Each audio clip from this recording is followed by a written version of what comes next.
All right. He's a running. We're alive. It's alive. We're running through the scary door. We're running through the normal door. And we run into the stupid door.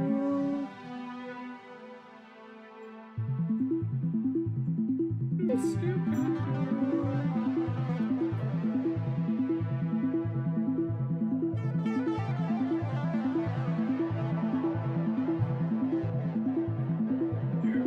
Join the Redder Brothers. I've joined the Redder Brothers.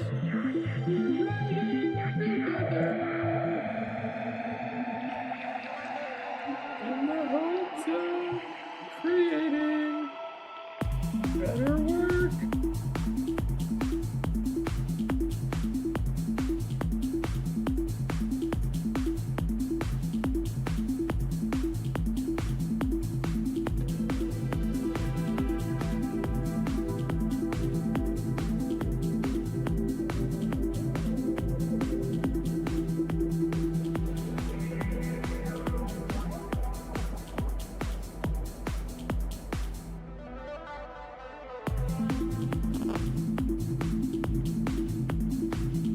A little bit of feedback, just the bicep, yeah.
HBO's The Last of Us.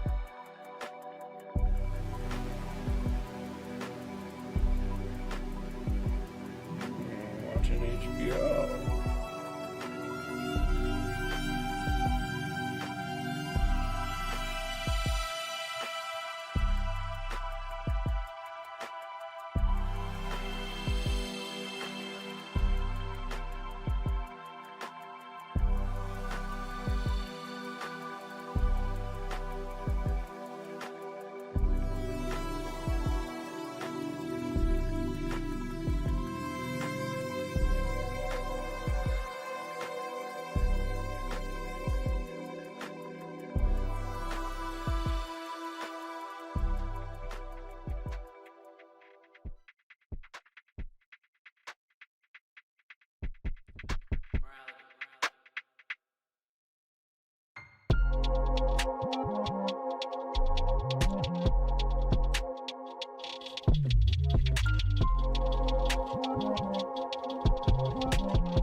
Oh, your audio's leaking through again.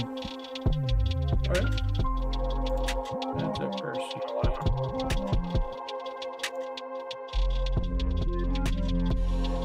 How's that?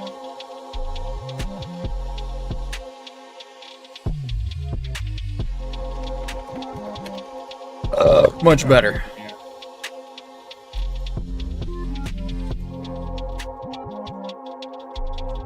I feel invisible.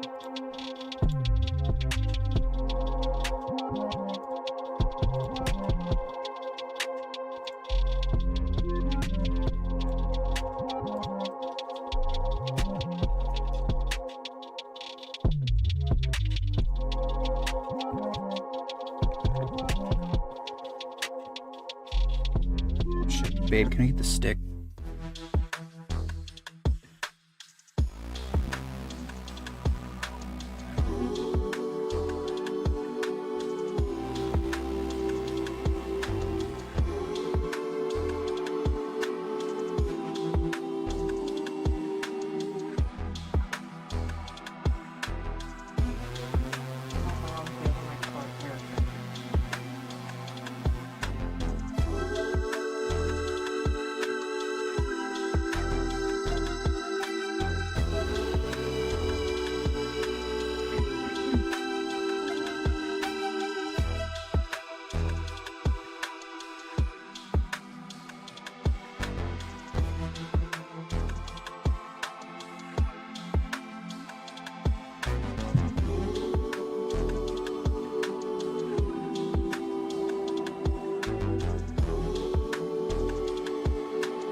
Morality.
Tonight, join us as we embark on a journey through all things pop culture in Hollywood while checking out some movie trailers, and then we're going to talk about For All Mankind Season 5. All this right now on the Entertainment Information Intelligence Podcast.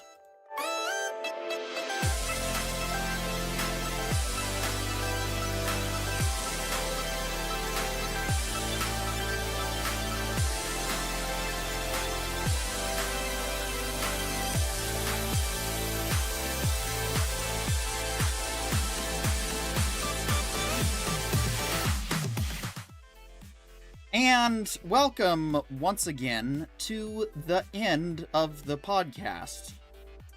Whoopsie. There we go.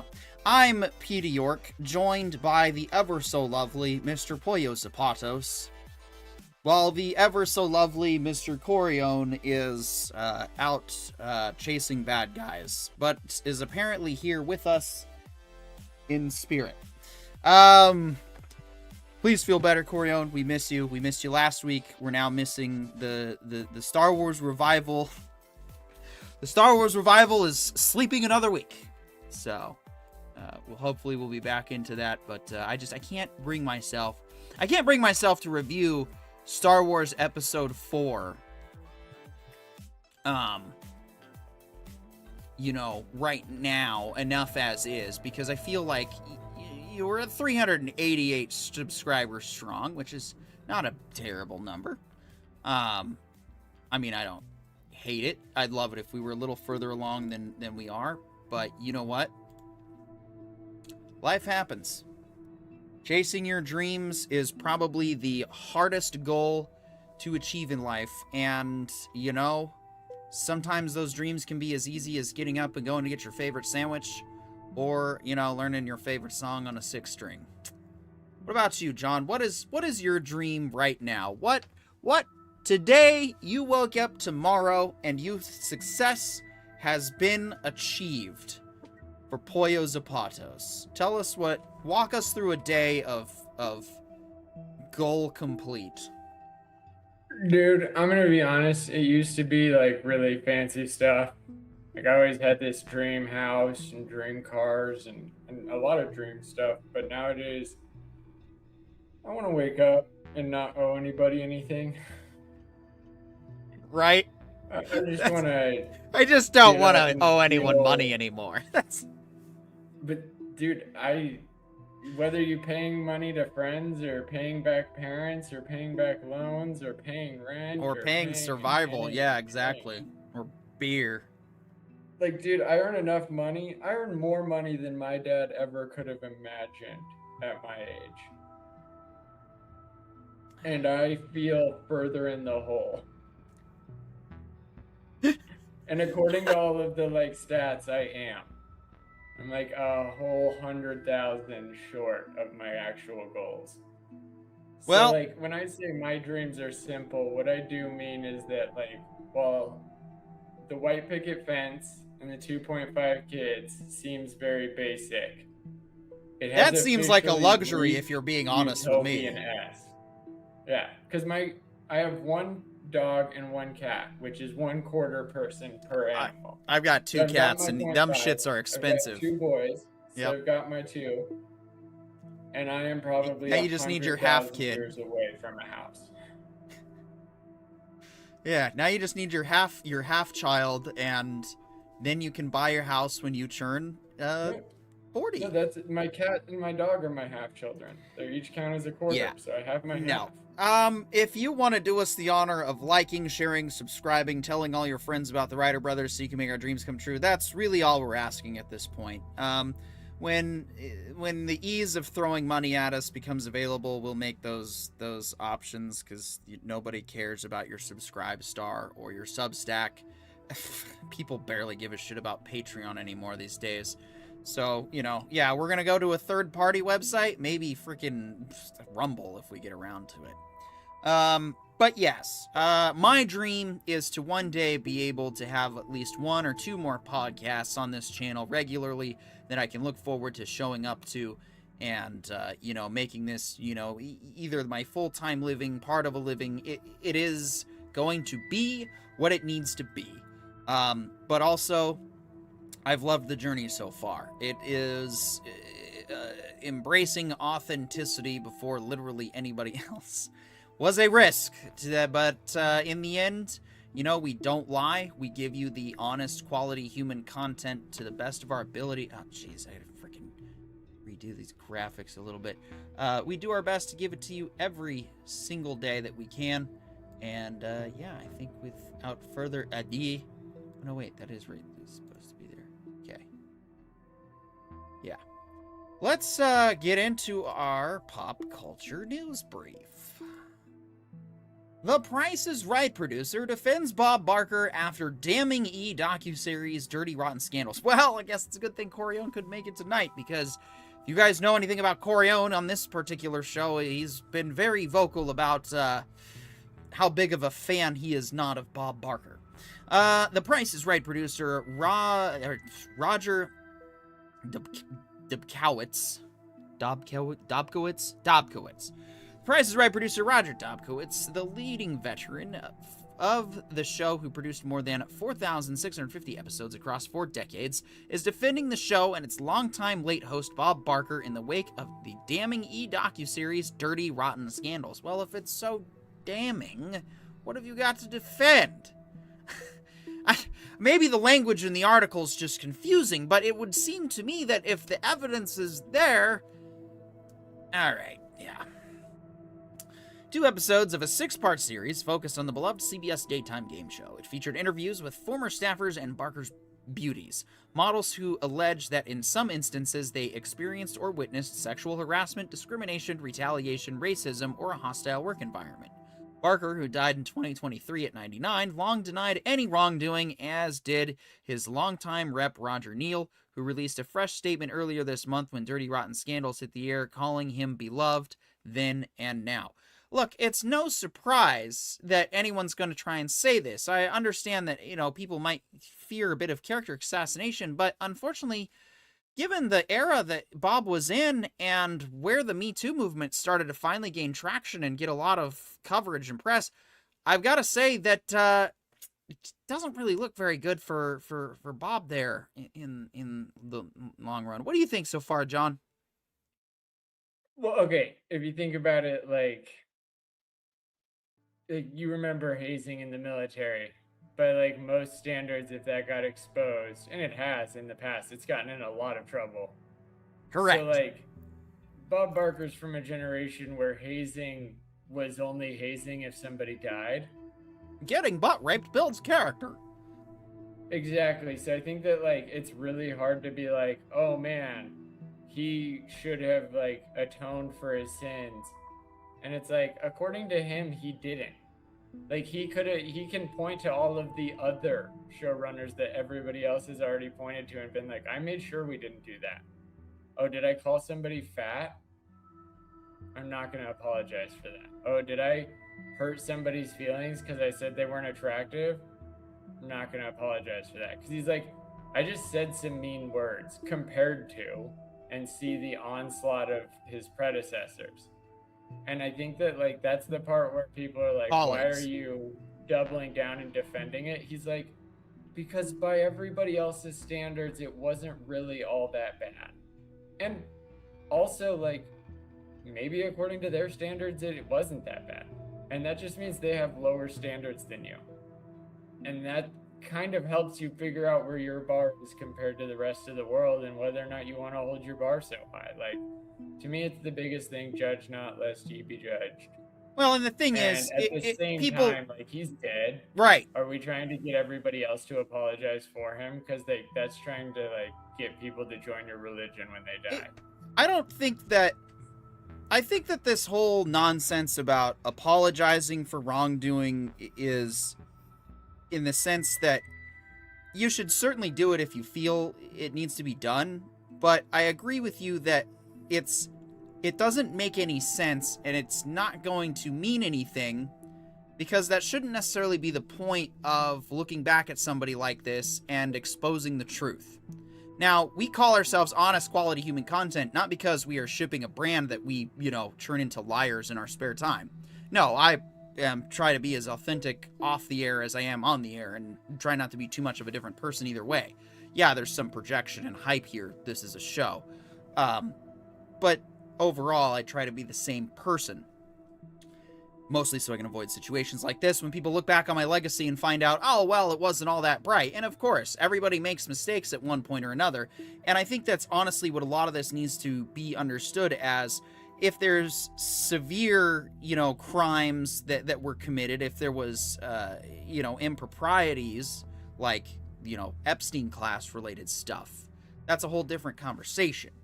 At the same time, I would say that Bob probably floated definitely not to that extreme, although, well, the whole hunting animals in Africa thing was pretty bad too. I would say that at the end of the day, people are human. Hunting animals in Africa wasn't that bad all the way up until, like, depending on which side of the aisle you grew up on. Like, for us, we watched people on the right just constantly defend anybody hunting. They're like, yeah, he killed a lion, who cares? And that line hasn't shifted for most of those people. Like, just because the internet and the media makes it look like that line is shifting, if anything, it's just painted the other side brighter. And that's useful and technical, but at the same time, it's not like perfect. Do I think if presented with accountability, would Bob Barker own up to his mistakes? I would lean more towards yes. Unlike Harvey Weinstein, Bob Barker probably is somebody who could understand, well, I did it thinking it was appropriate, but it obviously wasn't. And that's what accountability is supposed to be. And it's more so supposed to be, you look back at these mistakes and these failures from these past figures, and it's more about encouraging people not to make the same mistakes going forward. This isn't about smearing Bob Barker's legacy. It's about enlightening people with the truth and the reality. And it's not to intend to speak ill of the dead because, oh, well, he can't defend himself, but why do we need to defend anything if, looking back at past improprieties, we realize that maybe this behavior isn't acceptable, and that going forward, we need to acknowledge that maybe we should have done better then, and we need to do better now, and we're going to do better tomorrow, is probably what I would say to conclude. Does it tarnish the life and legacy? If you feel the truth tarnishes the life and legacy of somebody or a cultural icon, that's entirely on you for clinging to your idol hero worship. Humans are human. Humans have pasts. And while some people cross that line into subhuman by their actions, that is a very hard line to get to, and I don't think that Bob Barker particularly did anything inhuman in the end. Rude, harassing, crass, mean. Okay, yeah, sure. Let's have those conversations. And yeah, just try to do better. Anything further? Nah, mostly because it's like, what do you expect the dead to do? Right. That's why I said I think that these stories are more about, it's about moving forward and encouraging better behavior, especially for executives and people that already have that clout. Like, I love the jokes about Keanu Reeves. He was found accused by treating women with respect and being a good boyfriend or whatever. Like, that's the kind of, those are the scandals you want to strive for. You know what I mean? Yeah, but at the same time, it's like, nobody's gonna write that story except for the one about Keanu. Like, most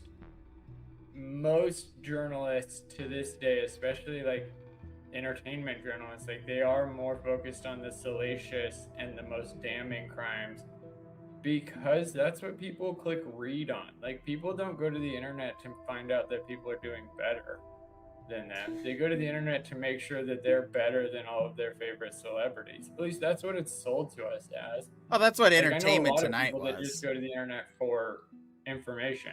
Like they're just trying to find how to fix X, Y, and Z. What's going on this weekend? They don't care about what happened 92 years ago when Bob Barker was a senior citizen, Yeah. right? And that's like the only reason I care about it is more about the progression of humanity. Like, it's proof that those industries were as bad as all the movies made it out to be. Like, name a movie where the Hollywood producer is actually a good person. Even in Argo, they're working with the CIA.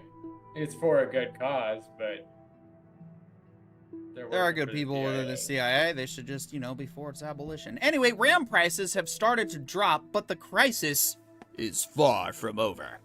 Coming to us from the incontinent gaming. Jesus, I just cannot get it right. Coming to us from IGN, since November 2025, RAM prices have been getting out of hand thanks to increased demand from AI hyperscalers. However, it looks like we've hit the peak, with RAM's kits starting to come down in price, if only by just a little bit. The easing on memory prices seems to be a response to TurboQuant, a new algorithm from Google that the company claims lowers the memory cost by as much as 6 times.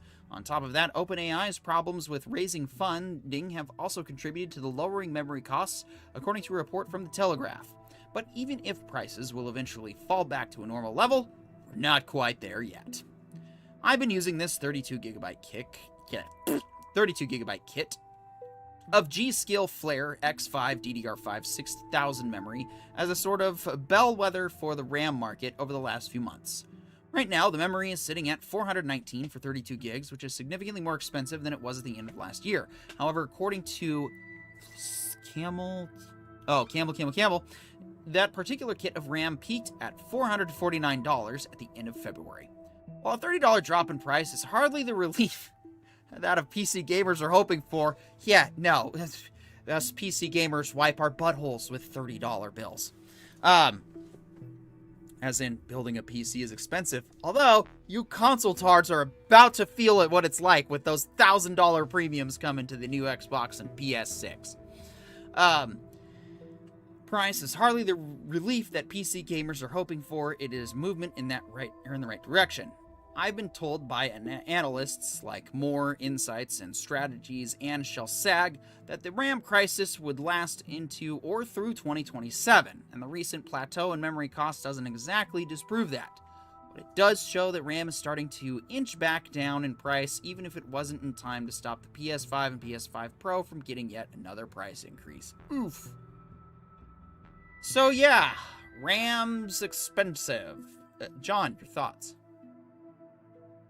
Yeah, the whole reason it went expensive is because NVIDIA paid a bunch of people a bunch of money in the form of investments, and then they spent those investments on hardware. And they also bought it for because everybody else was buying all of it. And so it's like, you created your own problem by investing in competing companies, and then those competing companies bought all of the product, including future product. And then you weren't prepared for the consumer market to react. I feel like the majority of Wall Street people forget that consumers are the actual arbiters of reality.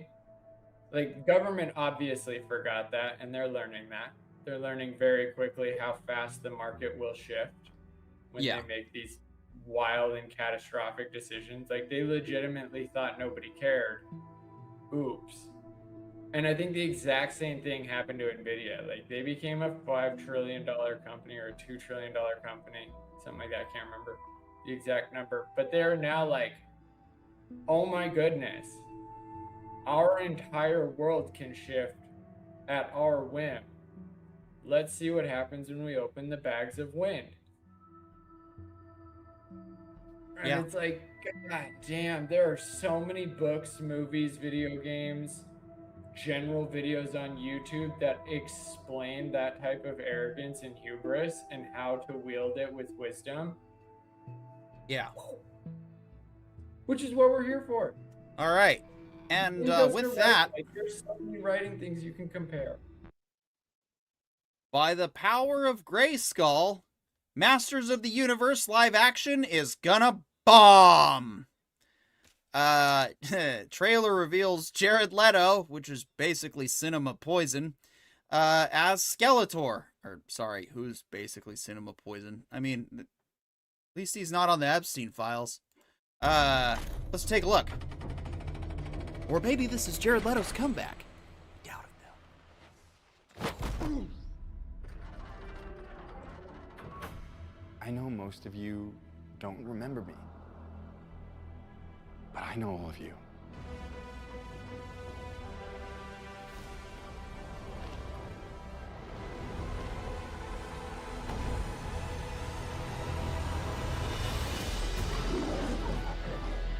Even though I was stuck light The years fuck? away on Earth,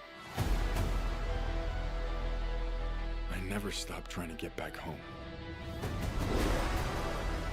Everything changed since you left. It's all gone. Skeletor took my family.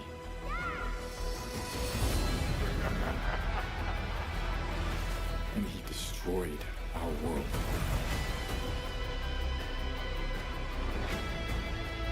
It's all my fault. I know how it feels to fail. Take the sword. And when you fall, that's your chance to stand tall.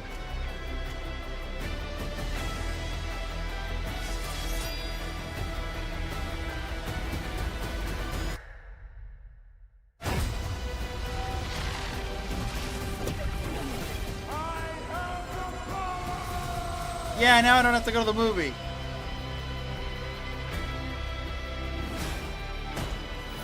The universe shall quake in my shadow. This is my home. I'm gonna fight for it. But I can't do it without you. Somebody wants to brawl. I need every man, woman, or whatever that is.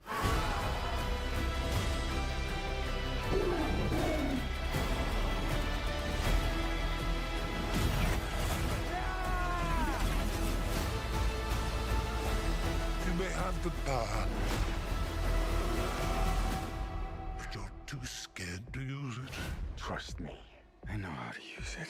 I don't get how it revealed Jared Leto, but anyway.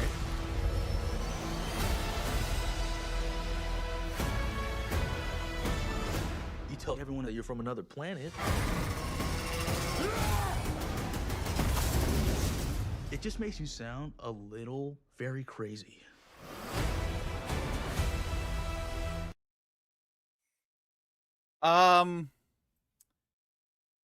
I'm gonna be honest.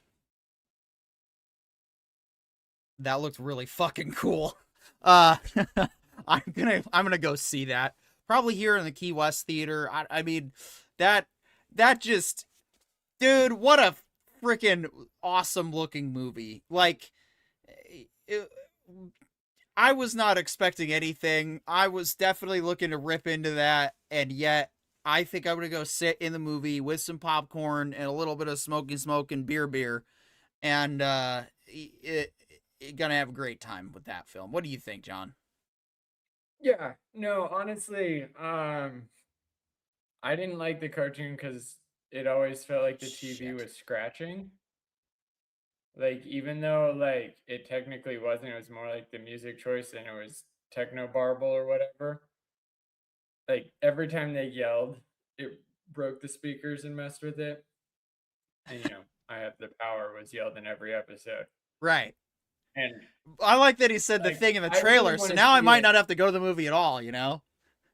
Oh, dude, I'm down to see it mostly because Grayskull memes like actually provided faith in the show. Like, I got so excited mostly in terms of like I really want the meme Grayskull. I don't want the modern one that's like actually this dark, ominous bad guy. Like, I want him to be a sassy Grayskull. And if that's Jared Leto, like, I'm down. Because I don't know if you saw Tron Ares. I But did honestly, that felt like a very revival. Mm. Like, Jared Leto was awesome in Ares. I loved that movie. Goose loved that movie. It's a great movie. Nice. I'll probably get around to... So anyway, price hike or discount. Nintendo's changes to physical and digital game pricing have analysts split too. Nintendo games are about to get more expensive. What in the fuck isn't in 2026? Or less, depending on whether or not you want a physical copy and how you read its recent decision to change different prices for physical and digital games in the US. As announced last week, Nintendo will now charge more for physical editions of games beginning with Yoshi and the Mysterious Book. Yoshi will cost $69.99 in the US in store shelves, but will only be $59.99 if you download the digital edition. I'm gonna be honest here, that does not... I'm sorry, $49.99. A $20 difference would probably really show the difference between the digital and physical editions. And yes, you'll still sell some decent amount of physical editions because there are physical copy people that want that shit. But $10 difference, John. What are you feeling? I'll get the physical one, but you have to download the digital one anyway to use the physical one. So it's a little bit of a redundancy all around. My biggest thing is, like, I'm hoping that $10 is, like, sufficient. Like, give me a t-shirt, dude. Right? Like, are you kidding? I would buy all of my games hard copy if they came with a t-shirt at this point. Like, I hate shopping, but I only buy games I would wear a t-shirt of. Like, even just a black shirt with the product logo and name on the back, or no name. Just a black shirt, pocket square, name of the game on the pocket. Yeah. You guys can make millions of them. Just have them come in black, white, and gray. Every game has those three colors. Millions of dollars right there. There's your extra money that you so deserve. Like, how about you just focus on writing really good games before you start jacking up the prices? And Nintendo, I'm calling you out most importantly. Because, like, you release 1 or 2 games, and then you jack the prices up to account for...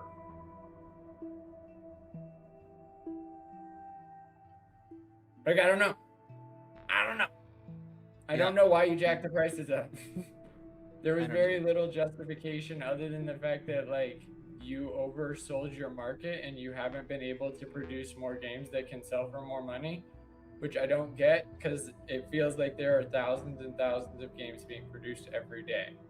So for some reason, it's more about just screwing the consumer than it is about earning the consumer's extra dollars. Yep. Eddie Arndt 1949 comes in with, "What's up, guys? Just want to pop in and say hi. Been busy with life. I miss watching the show." Well, we miss you watching the show. We miss hanging out with you. But we are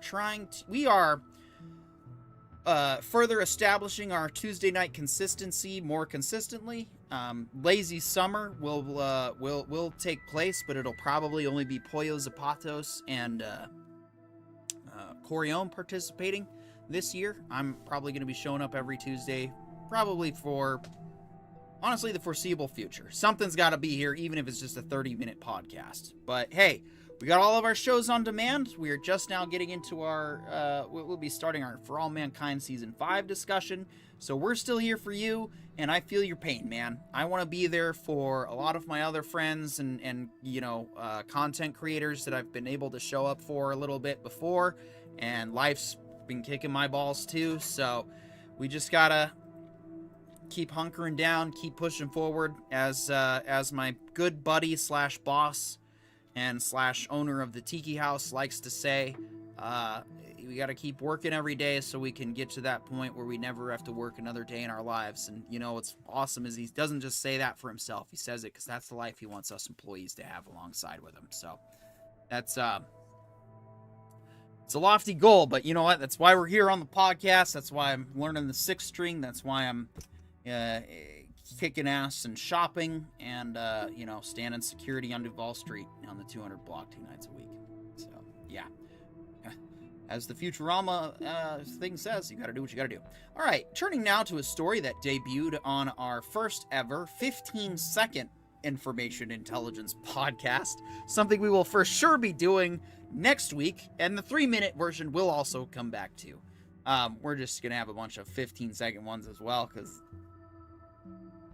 look, some people just want one story at a time every 15 seconds. We can do that. Classic episodes of Sesame Street are coming to Tubi. Iconic episodes from seasons 1 through 38, including the time in 1980 that R2-D2 and C-3PO met Big Bird, will be available as part of the one-year deal. Tubi is getting that viewers are feeling nostalgic for old-school episodes of Sesame Street. All right. Probably not going to read too much more of this article at this point because it seems pretty straightforward, but all episodes of Sesame Street or Fox-owned streamer will arrive on April 1st. Oh, I bet this is an April Fool's joke. Anyway, it's probably not. All I'm seeing here right now, though, is if you're a parent that grew up on Sesame Street, you just found your kid's replacement for Bluey. Or whatever annoying crap that kids are into these days that, man, look back at Sesame Street and realize how good Gen X parents had it, huh? Hey, millennial parent in the room? Street. I didn't get into Sesame Street as a kid. Neither did I. It's not that I remember. And dude, craziest thing, my kid just got into Power Rangers on his own. What? But Mom didn't let us get into Power Rangers, so why are you letting your kid? Dude, my house is way more chaotic than our childhood home. A lot more freedom. But that I do believe. Power Rangers, I still cannot stand that stuff. It's so... It is... Like, ever since Star Wars, I've always had just, like, a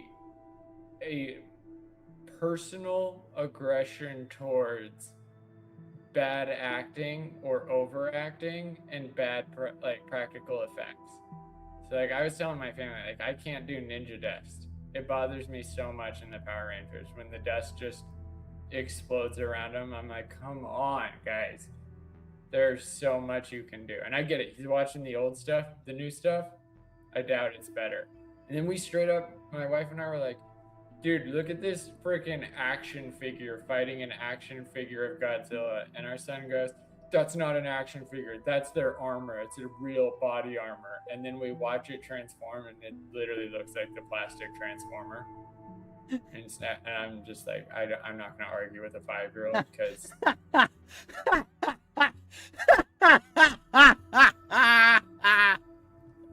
Oh, I love it. I love it. It's the power of imagination.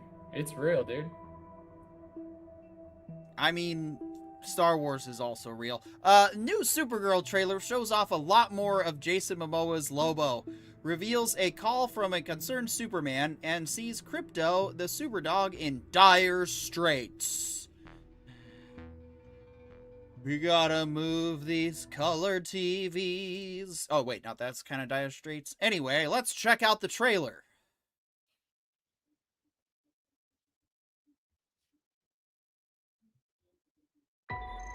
Hey, I was just touching base to see when you think you might be coming back. You know, I'm just worried that you're not going to find your stride here if you keep going off-world all the time, Kara. I'm worried you're not going to find your people. Yeah, well, that's the thing, Clark. I have no people.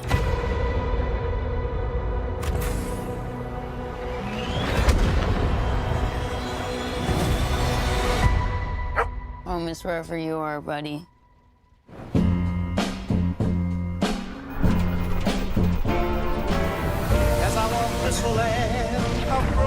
Crypto and I at least had each other. Honestly, I thought we were lucky. But luck, almost by definition, runs out.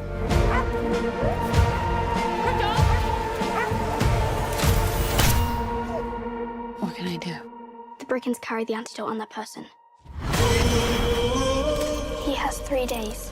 You cannot give up on me. It's the crime of the Yellow Hills, who murdered my innocent family.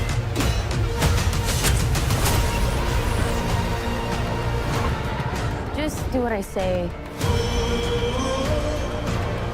And don't die. This does not look like this is gonna end well for you guys.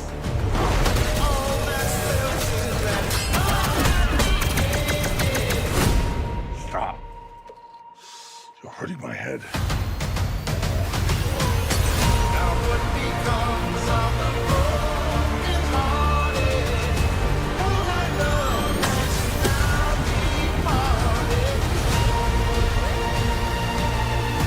Revenge.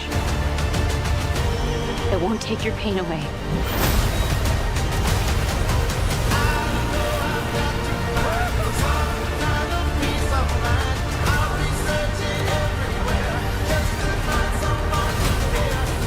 Your eyes are beautiful when you cry. A lot of pain, huh? A lot of suffering. There's no home without you, buddy.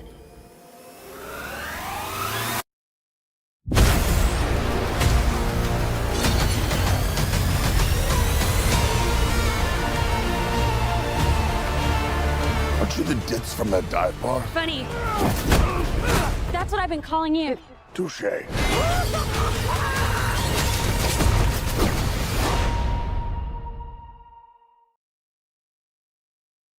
Well, no, I don't want to start the shit. All right, we're just gonna shut that. Hey. Shut up. All right. Well, contrary to the He-Man trailer, not really liking that one, to be honest. Not hating it per se, but I don't really feel like that's going to get an ass in a trailer. Skogliotin says, this looks really good. We'll jump on the panel, Skogly, and argue your point. Or if you want, or you don't have to. But I'm glad you think it looks really good. I think it looks I think it's James Gunn retooling, recycling the same old James Gunn shit and putting it on a new skin. And I think a lot of people are reading into the whole dog thing when it's obviously a retooled Baby Yoda kind of deal. I don't know, man.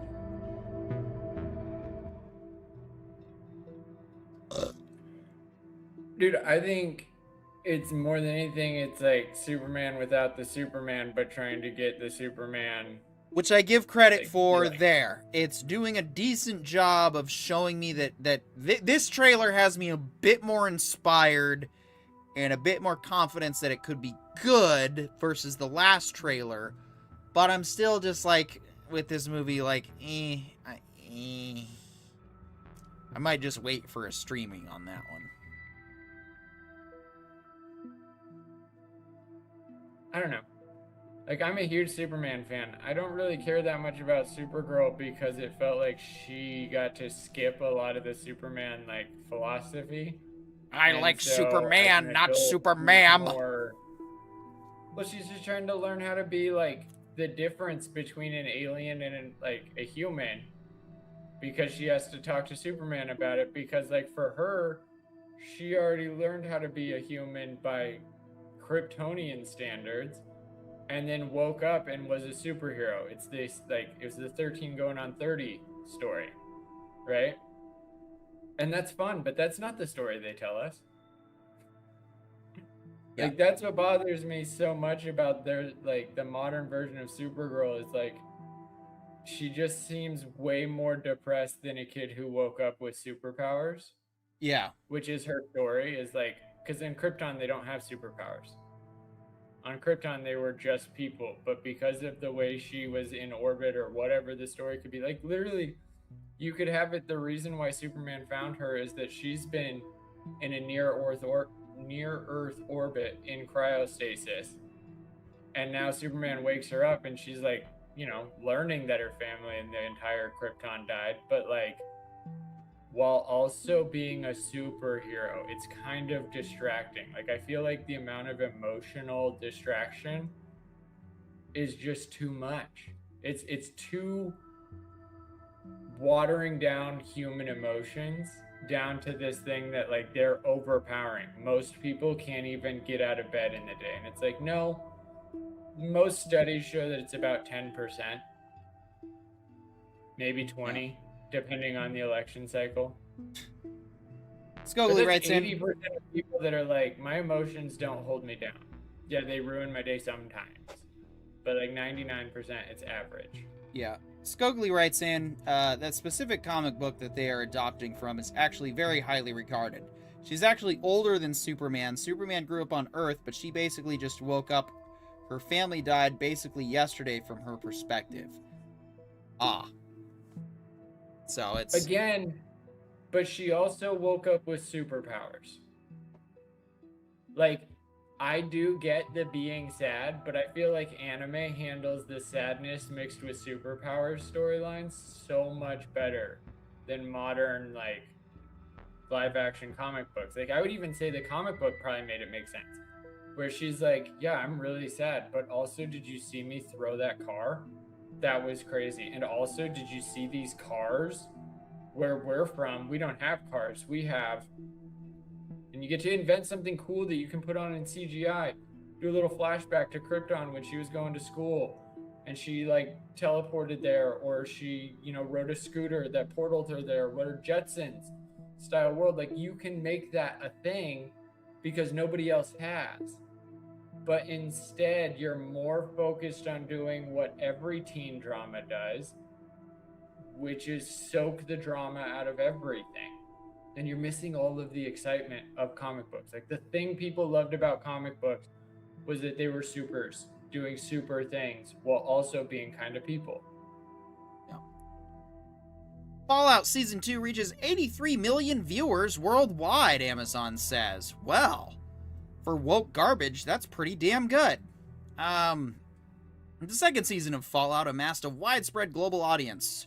First-party data from Prime Video shows that 83 million people worldwide watched at least some of the season during its first 13 weeks of release, premiered December 16, 2025. That puts Fallout in second place all-time among returning series on the Amazon Prime-owned streamer, behind only Reacher's second season in 2023 to 2024. Season 1 of Fallout also had an uptick of viewing while Season 2 was running. Amazon says such that 100 million people globally watched at least a few minutes of the series as a whole. That is awesome news. Well done, Fallout fans, old and new alike, for showing up. I mean, I think that, yeah, the show is now kind of moving into its own thing, away from the game universe. Not like away in a bad way, but it does need to take its story somewhere. And I've loved Season 2. I don't know why everyone thought it was so terrible. Honestly, everything seems within par of the Fallout universe that I've seen.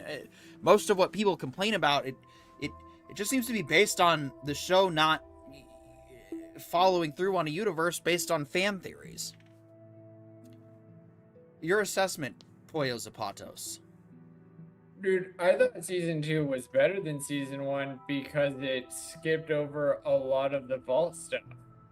Like, closer to the movies, or not the movies, but in the games. Right. In the games where you're, like, in the vault to get your vault tag gear and then get out of the vault. It means next to nothing. And I felt like that's what this show did very well with Season 2. It's like, no, we're not dealing with vault dwellers anymore. We're dealing with people that have now exited. And, like, even her brother's storyline, like, there was so much more than there was in Season 1. And I feel like that's the part that, like, makes it confusing why people would consider this season, like, more woke. It's like,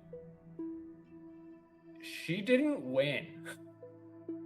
Like, if anything, her dad is the definition of the woke mind virus. He literally created a woke mind virus. And they're showing how that is the exact same thing as turning people into robots. And, like, that's the opposite of being woke. That's literally showing why there is a limit to your kindness. At some point, you have to say too far.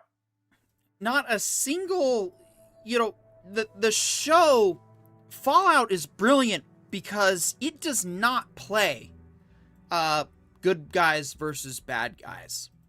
It just basically went full steam ahead into absolute morally gray zone. Like, we root for the ghoul because we follow the ghoul because we think he's a good... We were told he's one of the protagonists. And, well, he's also an asshole. And not a very good dude. He's a bit of more of an anti-hero. Yeah, he chooses to get along with and help and save Lucy, but that's like one person he's helped out of probably millions that he's neglected over the 239 years. But why would he do it? Well, you know, the wasteland makes fools or survivalists of us all in one form or another, and that's, you know, that's what the show does a good job of showing, is that while there's a lot of cynicism in this universe, there's also a lot of practical... No, you post it. I think what I love about Fallout is it provides the opportunity for every single survivalist, whether they play video games or watch television now, to experience a world designed for your post-apocalyptic survival fantasies, and pretty much shows you, no, you don't want this. Not only do you not want this, but like, even on your best day, it's not going to improve overnight.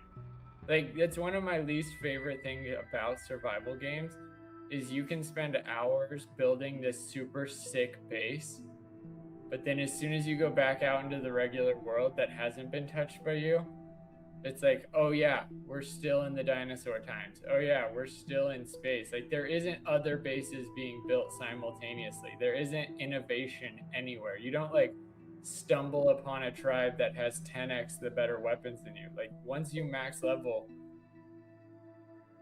you've maxed. Like, and to me, that is the biggest demonstration of why we don't want that.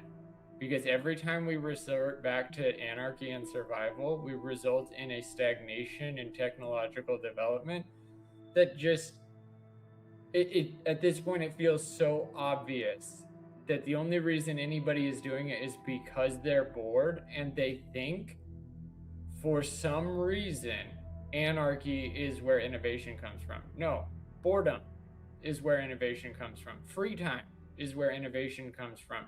Conversation is where innovation comes from. But when everybody's working 9 to 5, locked in on their cell in their cubicle, there's no innovation because you're not fostering any innovation. And that's on you as the guy who's paying everybody.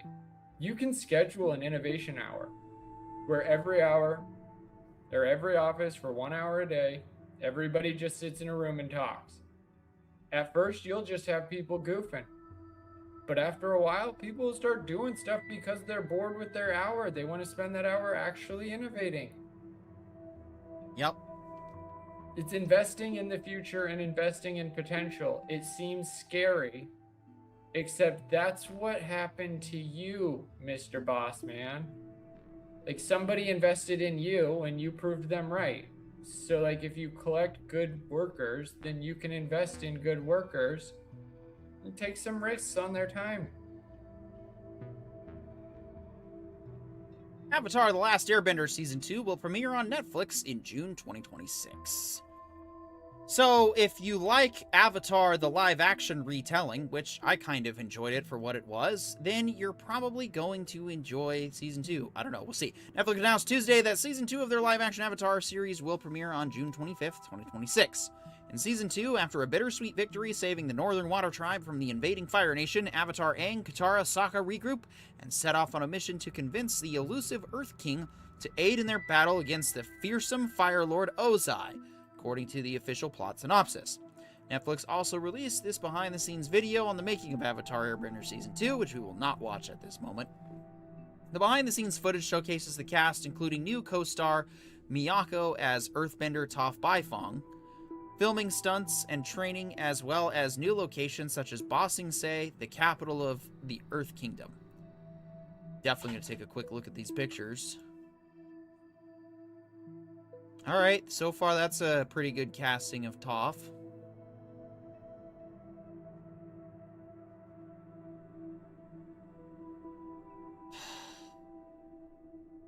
Okay, yeah, she's definitely been recast. But I gotta be honest. New Azula does look more like what live-action Azula should probably look like. almost like they recast a kid because in the story she aged. Like, I don't even... It's hard to tell if they actually recast her because that girl looks almost exactly like her older sister. Yeah. It's definitely a level up this season, Katara actress Keel Walthano declares in the video. Co-star Yu adds, all that bending styles are really elevated this season. Why are they only just using first names? Now that we're past season 1, we're into the real meat of the story, a visibly excited Liu says. And especially with the fight scenes what we have this season, it's mind-blowing to see how everyone has grown. Yeah, no, I mean, it should be a really, really good season, but, yeah. No, I mean, I remember enjoying season 1. I think we reviewed it on the old podcast back when we called it the Ryder Brothers Podcast. Stupid. Anyway. I don't think it's that stupid. I liked it. It was a start, but now I need more alcohol and we need another trailer. This one comes to us from X-Twitters. Unfortunately, contrary to our clickbait title, it was just an SNL, skit making fun of the possibility of, I'm going to be honest, John, I kind of, maybe not that exact format, maybe not making fun of the premise that exactly, but watching that trailer, No, I was dude, like... I think they should exactly do that, and I think right at the, climax, somebody dies, and the cloud guy brings him back. Honestly, that felt like Death Race, and, at this point, bringing back the idea of parody feels so in time, it is time for more parodies of what everybody else is doing, and I would watch a 10-season arc of Mario Kart, especially if they just kept getting progressively better graphics with each one, and it's literally just the world around them gets brighter and starts to evolve, but their outfits never change. Yeah. It looks like our... I thought it was hilarious, but I would watch a parody of that for sure. Looks like our desktop stream is taking a shit for the moment, whereas our... Vertical seems to be working Vertical is just fine.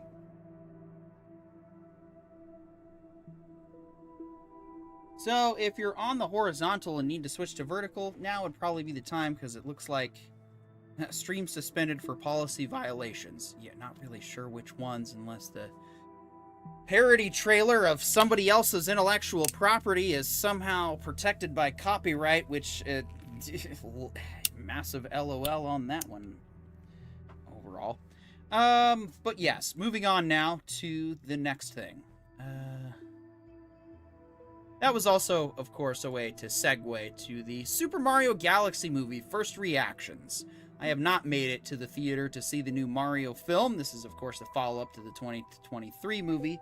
The Super Mario Bros. Movie, yeah. Looks like it'll be hitting theaters April 1st. Super Mario Galaxy held its first press screenings on Monday, and the early reaction on social media seems mixed at best. While full critics' reviews for the Super Mario Galaxy movie are embargoed till Tuesday, Universal allowed press and others to post their limited reactions on social media on Monday. Follow-up to the hugely popular 2023 franchise starters, the Super Mario Bros. Movie, Galaxy tells the story of Mario, Luigi, and Princess Peach once again facing the evil Bowser, this time along with his son, Bowser Jr. Adventure that spans the galaxy. Along the way, they meet new characters including Princess Rosalina and Nintendo icon Yoshi. Galaxy once again features the core voice cast of Chris Pratt as Mario, Anaya Taylor-Joy as Princess Peach, Charlie Day as Luigi, Jack Black as Bowser, and Keegan-Michael Key as Toad. New voices for the sequel include Benny as Bowser Jr., Isaiah Ray as Honey Queen, Brie Larson as Princess Rosalina, Glenn Powell as Fox McCloud, and Donald Glover as Yoshi. Interesting. Okay, I'll say this. For a movie purely designed to jingle keys in front of an audience, it's somehow pretty bad at that too. Why are we unnecessarily changing Mario lore? Why are there more Odyssey references than Galaxy? Fox is there is here and yet doesn't build up to anything. Alright. Super Mario Galaxy movie faithfully recreates the visuals of the iconic Nintendo games and thankfully doesn't shoehorn tons of pop songs like the last movie. Unfortunately, it's marred by unfocused plotting, disjointed pacing, and a lack of heart. Some fun surprises to enjoy. Oof. Super Mario Galaxy movie is a mixed bag. There are aspects that I found stronger than the first, which I loved, but the promise of adapting Galaxy feels like an afterthought and is shockingly low on the vibes. The game has a stronger story. Interesting. Well, it looks like if you're going to see the Super Mario movie, you're either gonna love it or you hate it. Guess you watch and decide for yourself.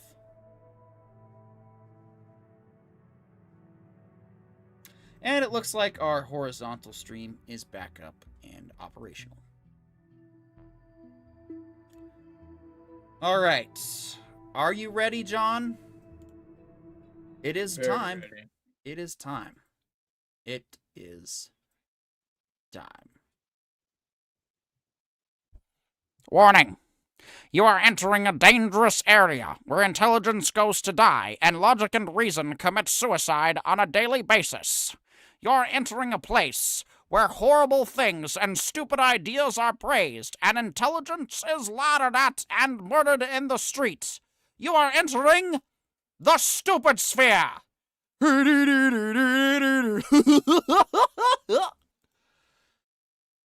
Out my head. A fan campaign surges as supporters rally to save Starfleet Academy. No, it is not a cruel April Fool's joke. People are mad before even seeing the second season, which the show should not have been renewed for in the first place before seeing the first season. I miss when, we did television smartly. Fans have put their names on 30,000 people have decided to stake their name behind a third season going in totally blind for Starfleet Academy. Rapidly growing. Yes. All 30,000 attendees of San Diego's Comic-Con. Pretty sure there was a lot more than that, but, all 30,000 of those only Star Trek fans. Only Trekkies. A rapidly growing fan-led campaign. People that signed the Acolyte one? The 300,000 people that signed the Acolyte one? Or... I don't remember. Of the Acolytes it was a stupid high number that signed on for Crapolite season 2, but oh boy. No, in a continuing revolution of stupidity, we have a rapidly growing lead campaign is calling on Paramount's board of directors to renew Star Trek Starfleet Academy for a third season, arguing that the series has become a vital new chapter. My God, no, it hasn't. In a long legacy of exploration, optimism, and social commentary. No. Starfleet Academy came in too little, too late. Starfleet Academy took a lot of the problems of Star Trek Discovery and tried to correct some of those, but then also got way super ridiculous on its social commentary. It wasn't super preachy the way that Discovery can be, or even sometimes Strange New Worlds, but it was still like, yes, more optimism. No, not grimdark, everything sucks Star Trek that we got with Discovery, but oh my gosh. It wasn't anything special or great. It was all over the place. Yes, it had good moments and moments I liked and callbacks to some of the classic Trek series, but it did not stick the landing. Like, we broke both knees going forward on Impact here. What do you think, John? Yeah, no, I think my opinions it's right up there with Acolyte. Like, I feel like the people that keep asking for more are bots. I don't know what 30,000 people watched the same thing I watched and were like, I'm gonna watch that again. And you know what? I want more. And oh man, they already canceled it? Like, I feel like they're just grabbing people off the street, like the same people that they do market research with, and going, hey, do you think we should do this again? And they're like, yeah, I'll sign it. Go away. Like, I really don't think anybody actually cared or knew what they were signing. Do you think and that... if you did, okay, I'm not sorry. I disagree with you entirely based off of watch all of my opinions from last week and the week before. Like, it's bad. Yeah, no, I have to agree that it was not... It showed promise and potential. Honestly, the fact that it even got a second season is ridiculous, and we'll deal with that ridiculous season when it comes out, but I don't foresee a third season coming about because of this, and I just, yeah.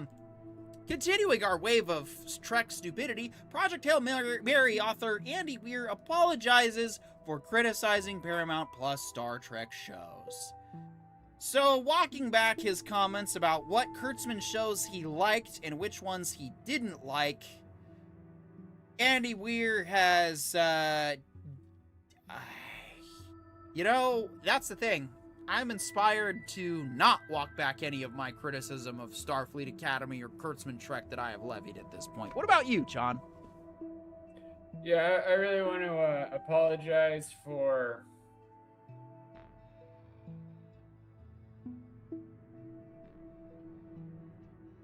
Sorry for being honest. That's it. Sorry for giving you my opinion. Sorry for respecting yours, even if we disagree. Yes, I can apologize for that. Yes, in retrospect, Andy Weir thinks his comments were out of line. I feel disrespected because we disagree.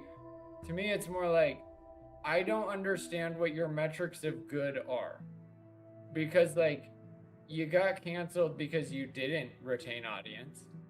You got canceled because you didn't bring back old audience. Like, you can say that it was a great show because it had the same amount of diversity as every other Star Trek show since the inception of Star Trek. Congrats. Pat yourself on the back, I guess. Like, do whatever makes you feel good, but don't sit here and tell me you did good work. The money speaks for itself. And by that, I mean the lack thereof. Yeah, exactly. Exactly. All right, switching now, of course, out of the stupid sphere and into the smart space, preceding our For All Mankind discussion. For All Mankind is to end with Season 6 at Apple TV. Creators explain why and what to expect. Hi, Bob. In advance of its long-awaited Season 5 return, Apple TV's For All Mankind has been renewed for a 6th and final season. The news also comes in advance of the premiere of spin-off series Star City, which takes a look at the alternative space race storyline from the Soviet perspective and premieres on May 29th.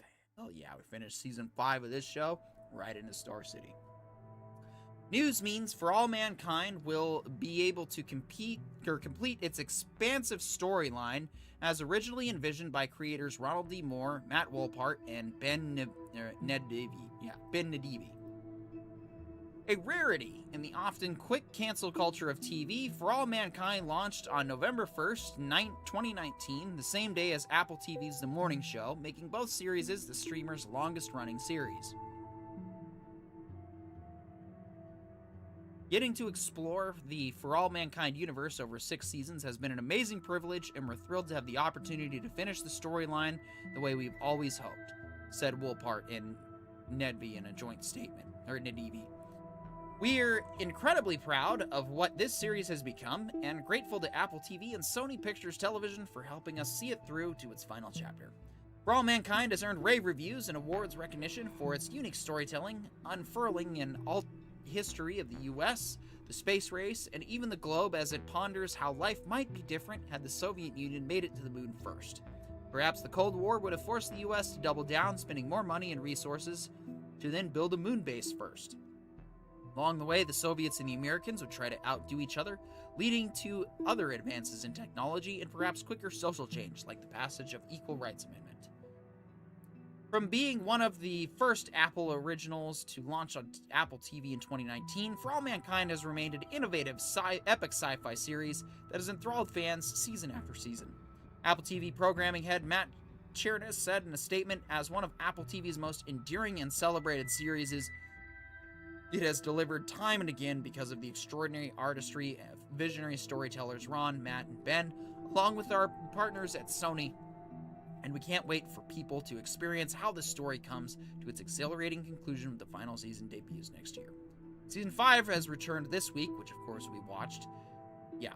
And this will be, season 5 stuff, which, we'll talk about soon. But what do you think, John? I mean, it's kind of sad to see For All Mankind's going to end after 6 seasons. I mean, they're going to bring it to the present day, at least our present day. I honestly think we should do one season going into the future. Give us something we can at least still try and go for and attain. You know what I mean? No. I think that's where series 2 should come in. Like, honestly, I've been talking about this show, like, this is right up to the line where Expanse starts kicking off. So now you can have a whole show about the Belter evolution that starts right after this, maybe 10 years forward, maybe 20 years forward from us right now. And then you get into the Expanse, and then you get into Star Trek. And, like, to me, it's like, what's the in between Star Trek and the Expanse? Open space. We got to invent the Klingons somehow. We got to find out how they've been doing this whole thing without us. And, like, to me, like, this is where Enterprise, which is supposed to be right around the beginning of Earth's warp capabilities and joining Starfleet, like, that story was very much like, we basically invented the paper airplane, then we invented the B-2 bomber, and then warp drive. And, like, that is technically how fast the timeline happened.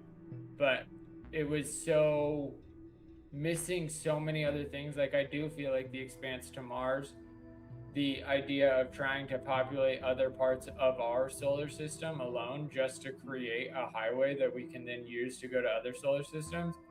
Like, I feel like on the belt is where they find a crashed warp capable ship. Then somebody gets it transported all the way back to Earth. Then Earth actually recreates warp capable drives. Then the Vulcans show up. Suddenly we start seeing more of like the beginnings of Starfleet, but not necessarily the complete inception. And that's so many years to work with and so many different things to work on. And like, normally after watching Starfleet Acme, I'd be like, nobody could ever do it. There's not a chance that any show could do it. But I've watched all of For All Mankind. I've watched every single episode more than once, except for season 5. Because, I'm on the first episode. And it's proof that you can do ensemble with multiple generations, and you can continue escalating storylines without maintaining ages and making characters seem like they're undead. So it turns out it could have been done. You just had to pay the right guys. Apple obviously knows who to pay because they keep doing it. And I feel like everybody else is making excuses at this point. Yeah. Because season 5 opened so good. Oh, whereas 100%. like season 5 of Game of Thrones was butt. And like some of the greatest shows of our time within the last 10 years. And For All Mankind is on season 5 and it's crushing every single episode one. Like season 3, they had a moon resort that failed.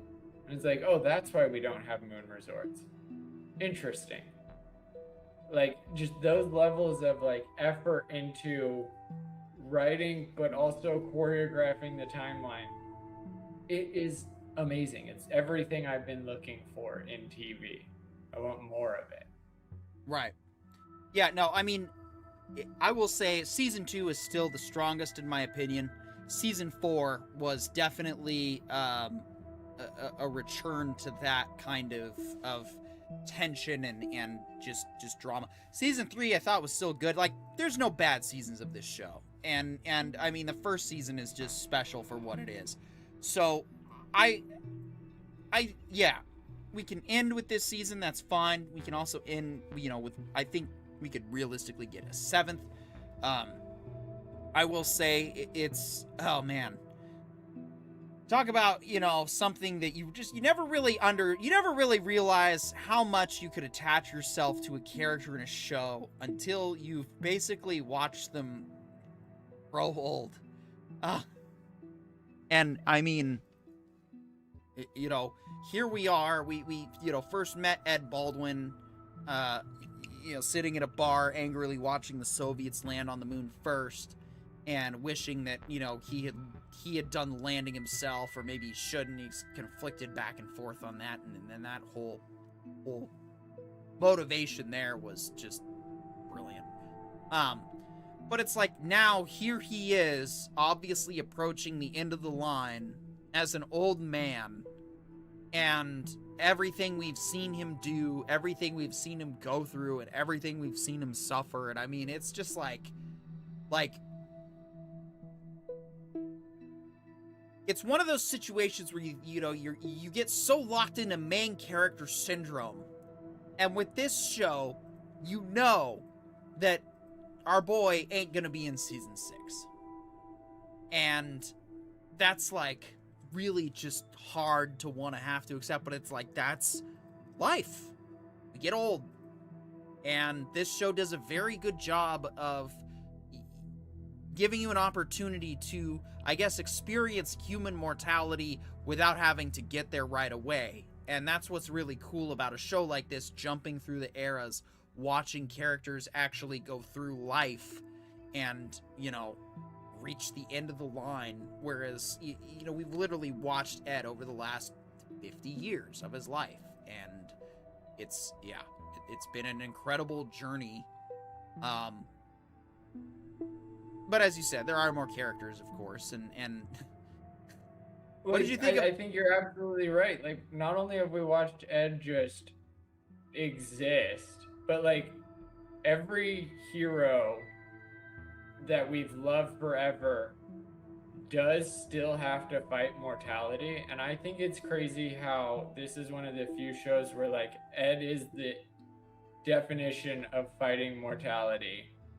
And while he's doing it, like, also fighting the system. If anything, he's an inspiration, even as he goes closer to death. Like, he's like, no, you still do not let the government win. And I think that's such a, it's an example of why the old shouldn't technically be in charge anymore. Like, they are as stuck in their ways as they were when they were 30. And like, now we give them reverence, and that reverence allows them to just walk all over common sense. And I feel like that was a big thing that was demonstrated in season 4. It was like, as Ed was losing control, he lost all sense of respect for control. And now the world that we're waking up in is like, oh, looks like they came out of it. But like, even Ed is like, no, I'm still the 30-year-old man fighting for control, even if I'm now in a different position. And it's like, let's listen to Ed, because he did come from somewhere. But like, we do need the younger generations to tell him to chill, because he will start another riot. Well, and I don't know, at the same time, he kind of doesn't, well, I don't know. You're right. Yeah, you're right. He probably would. And yeah. No, everything about this show is believable because it doesn't stray too far from the possibilities of what's believable and what's not. And I think last season, bringing us the new character of the janitor, who's now a person of influence on Mars now. That was, his character growth just in the last season was incredible. But, now we see that there's been even more. And this is where we now kind of get into more of the, I guess you could say, the performance base of the show. Like, we missed the janitor's growth to where he is now. And yet, I believe that he has grown so much as a person. The way that he's like, oh, okay, guys, stop with the revolutionary salutes. That was 10 years ago. It's time to, or it was 8 years ago. We now have to do things, by the bureaucracy, by the book. We have to do this because this is, how people don't get killed. And boy, are we just freaking bringing in a whole nother set of freaking variables with now we have a murder on the Red Planet. And we don't know why and what the hell's going on with that. And now we think it's, it's the Korean guy who was the first guy on Mars. Which I thought was very interesting because to me that storyline is very much along the lines of, like, they said he was one of the guys that had requested asylum, but like there are a lot of the stories of asylum seekers actually being spies to get other asylum seekers, and part of me thinks like that's exactly what just happened. Well, maybe. I mean, it is entirely possible. But yeah, I mean, I felt like with this season we are coming up very strong. It is not pulling any punches. It is straight up just coming in, going, things are looking pretty grim and things are pretty bleak. And, here's the parallels to current day Earth. And, oh, by the way, we're going to go a totally different direction now. just like every season before it. So, narratively, It is still keeping me on my toes. I do we even want to bother with predictions this season? Because, like, I'm here for the ride. You know what I mean? Like, this is a show that's gotten to a point where just show it to me. I don't need to go on fan theories or go, dive into this stuff because that's probably not going to do what I want to do anyway. Not only do I think fan theories are going to go the wrong direction, I feel like more than anything, the story is pretty clear as to what's going on. Like, it is the rise of Mars, but like the hardest part to predict is what does that mean? And like, especially in the case of For All Mankind, that's really what they're trying to show is like, even if we get to the future where this is possible, like, you still have to be a human navigating this. And in order to do that correctly, like, you're going to make a lot of concessions that you would have like screamed you would never make. But now it's time to actually like pick. Do you concede and allow things to work, or do you be Ed and fight because you're not the guy in charge of the things going the way you want them to? And that's a very common question, especially in leadership. How do you step down and let somebody else lead you? And I feel like that was something that like this show, more than any that I've seen lately, actually handles very well. Because even when somebody like Ed is being pushed around and being pushed out of leadership, like A, you see him not do well about it. And then B, you also see him like grow into it. You also see him be like, wait, that's not how I would have liked it if I had taken over. Let me apologize and also set the record straight.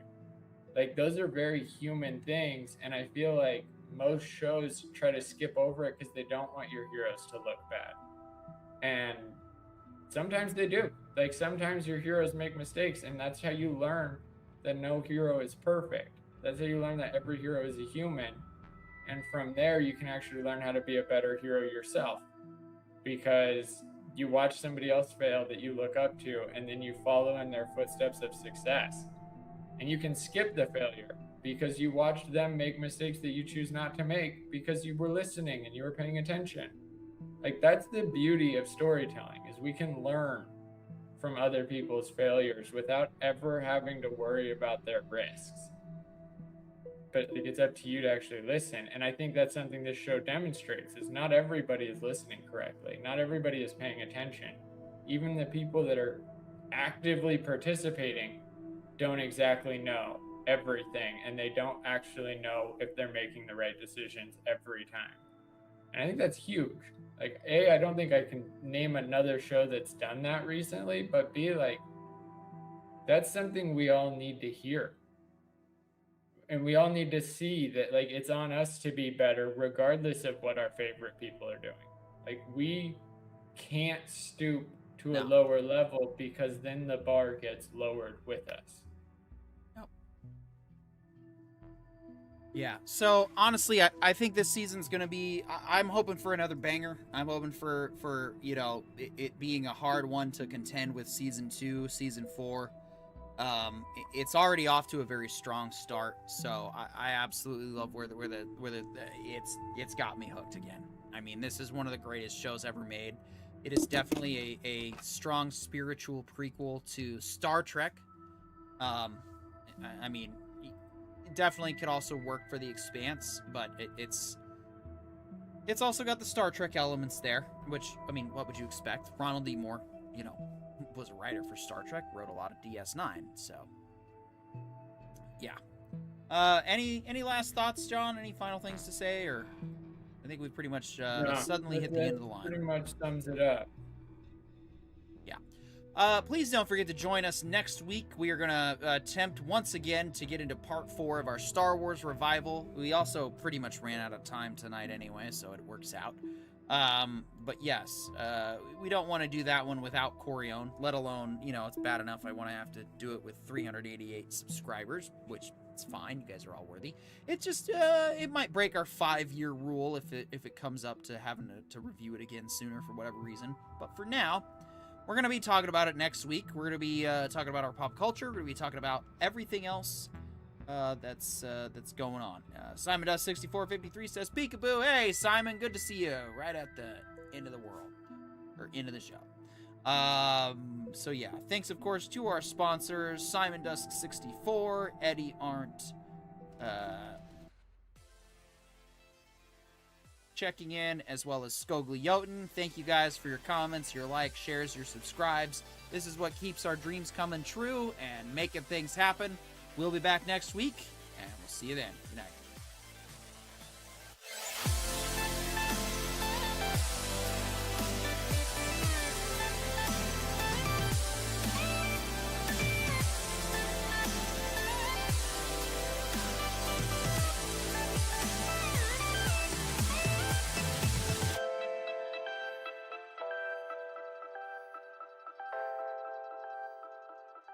This has been the Entertainment Information Intelligence Podcast from the Writer Brothers. The Writer Brothers, restoring respect in a discourse. Have a great night.